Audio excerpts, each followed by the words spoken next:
सोचिए, एक पहाड़ जो 12,000 साल तक चुप था।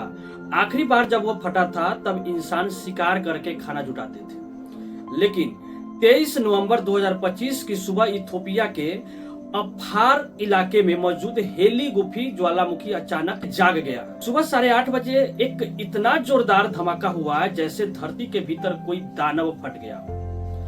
राख का बादल सीधा आसमान में चढ़ा। 15 किलोमीटर ऊंचाई तक यह राख रेड सी को पार करती हुई यमन, ओमान, पाकिस्तान, यहाँ तक कि भारत तक पहुंच गई और भारत के पार करके आगे चाइना की तरफ निकल गया। इतिहास में यह इसका पहला दर्ज किया गया विस्फोट था। आज हम जानेंगे कि यह कैसे हुआ, इसके पीछे का विज्ञान क्या है और दुनिया पर इसका क्या असर पड़ा। हेली गुफी कोई साधारण पहाड़ नहीं है। यह दुनिया के सबसे गर्म और सबसे एक्टिव इलाकों में से एक अफार ट्रायंगल में स्थित है। यहाँ 3 बड़ी प्लेट है, अफ्रीकी, अरब और सोमाली प्लेट, जो एक दूसरे से अलग हो रही है। इसे ऐसे समझिए जैसे जमीन में एक बड़ा क्रैक धीरे धीरे फैल रहा हो और उसी क्रैक के नीचे जमा है लाखों साल पुराना गर्म मैग्मा।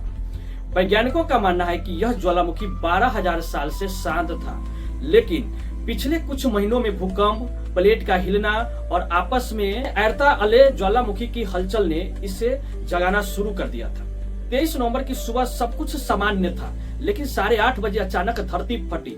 8:31 पर सैटेलाइट ने इसे कैप्चर की। राख का बड़ा फवारा सीधा आसमान तक पहुंचा। स्थानीय निवासी अहमद बोले, ऐसा लगा जैसे कि कोई बम गिरा हो।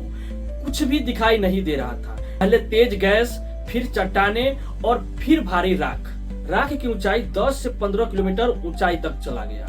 जेट स्टीम ने इसे उड़ा दिया। अफ्रीका, यमन, ओमान, पाकिस्तान होते हुए भारत और चीन तक पहुंच गया।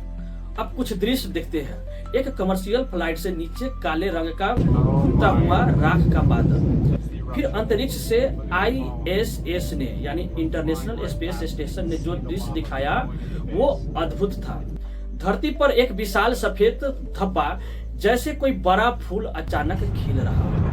रेड सी के ऊपर जहाजों ने भी राख महसूस किया। आसमान धुंधला और नारंगी दिखाई दे रहा था। नासा के सैटेलाइट ने दिखाया कि गैस से इतनी दूर गई कि उनका हल्का असर कैलिफोर्निया तक देखा गया। कैलिफोर्निया जो अमेरिका का शहर है। ये वीडियो और तस्वीर कुछ ही घंटों में वायरल हो गई। विस्फोट का असर सिर्फ दिखने भर तक नहीं था, इसने लोगों की जिंदगी बदल दी।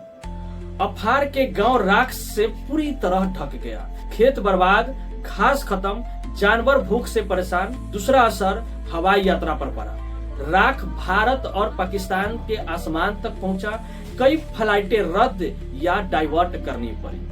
सिर्फ भारत में ही 10 से 12 फ्लाइट प्रभावित हुई। दिल्ली का प्रदूषण जो पहले से खराब था, राख ने उसे और बिगाड़ दिया। यमन और ओमान तक भी धुंध फैल गई। लेकिन राहत की बात है, 25 और 26 नवंबर तक विस्फोट लगभग रुक गया। आखिर यह अचानक क्यों फटा? तो वैज्ञानिक बताते हैं कि नीचे मैग्मा में गैस और बादल लगातार बढ़ रहा है, जैसे किसी प्रेशर कुकर में भाप भरती रहती है। बस उसी तरह अफार रिफ्ट में जमीन अलग हो रही थी। इससे रास्ता खुल गया और मैग्मा फट गया।